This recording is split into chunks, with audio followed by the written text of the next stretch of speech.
Welcome back to the Sports Page. Well, right now we're joined by UT Padres beat writer Bill Center.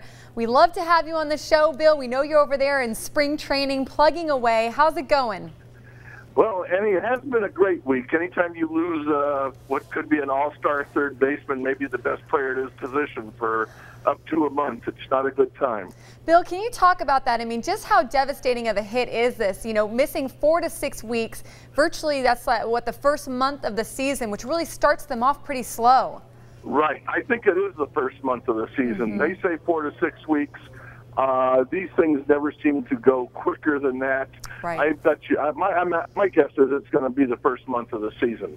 And can I just go off course here for a second? Of course. Please do. At the end of last season, Annie, these people thought, the Padres thought, their 3, 4, and 5 hitters for next year were going to be Chase Headley, Carlos Quentin, and Yasmani Grandal, and that gave them a lot of optimism going into the offseason. Right. Well, now you've lost Headley for the first month of the season.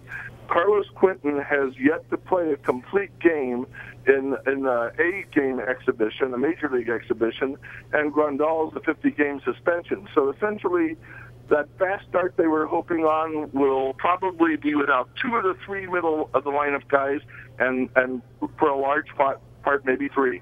Bill, this is exactly what they ran into last season, and so it's leaving fans very disheartened about this news. What's the mood like over there at spring training? I mean, I know Bud Black likes to remain optimistic, but what kind of sense are you getting from this?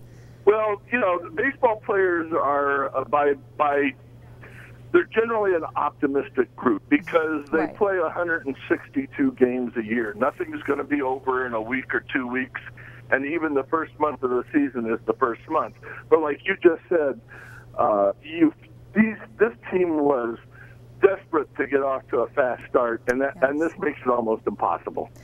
Wow. Okay. So with Chase Headley virtually, well, with him out, I know that you have Logan Forsythe, but Forsythe has that plantar fasciitis issue, and then you've got. I saw you wrote about Amarista, Alexi Amarista possibly making the squad, and then shifting around Jed Jerko. What do you see happening there?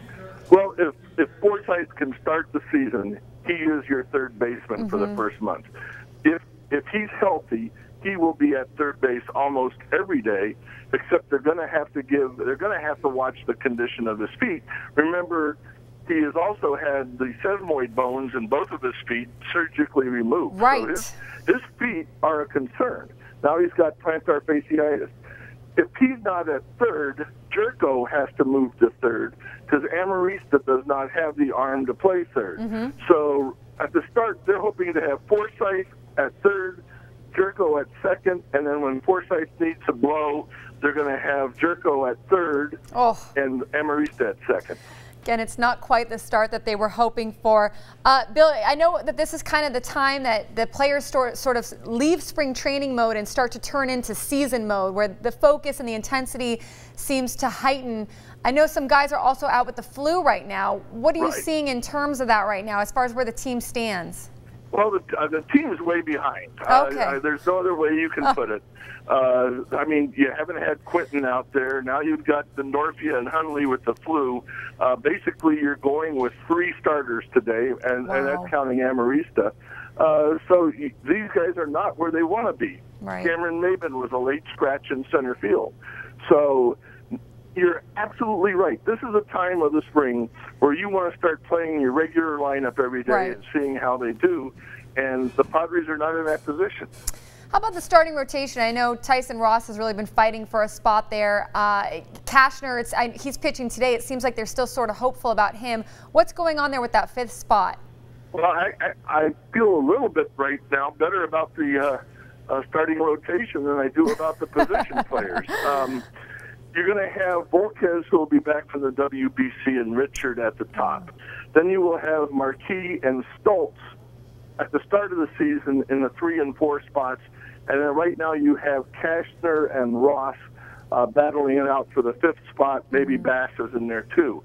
I could see a situation where in 3 or 4 weeks you might see a couple changes in there. I know they're hoping that Cashner now will be ready for the start of the season, and they like what they've seen of Tyson Ross recently. So I'm beginning to think that both Cashner and Ross will be in the starting rotation sooner than later. How great was it for a little bit of positive news, I guess, for Edinson, although I don't know how positive it is that he's been gone from camp this long, but just great for Edinson Volquez to get that win with the Dominican Republic. I think it's great for Edinson. And you know, another thing is, you heard complaints from Team USA players about how the Dominican Republic and Puerto Rico, they celebrated too much. Well, right. I'm sorry. They won the tournament. You want to stop the other team from celebrating, beat them. I've never seen such sour grapes. I really like the way that the Dominican Republic and Volquez enjoyed winning that tournament. And that's the way it should be.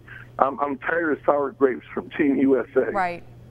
I think that's the way it should be too, and I think it was a little bright spot. You had a great article about Clayton Richard recently and all the hard work he's doing and his family lineage and kind of how that's passed down to him. And Bill, I've got to let you go. We don't have time to get to it, but I'm urging people who are watching the show to go read that article. It's on utsandiego.com. Bill, you hang in there. Spring training is almost over. We can't wait for opening day. And thank you for managing our fans' expectations. Hey, we'll be talking to you next week, Annie. Thanks, very Bill. much. You take care. Always my pleasure. All right, Bill Center joining us. When we come back, Michelle Gingras sat down with former Aztecs quarterback Ryan Katz, and we'll see how the rest of the Aztecs did at yesterday's Pro Day. Stay tuned. Keep it right here.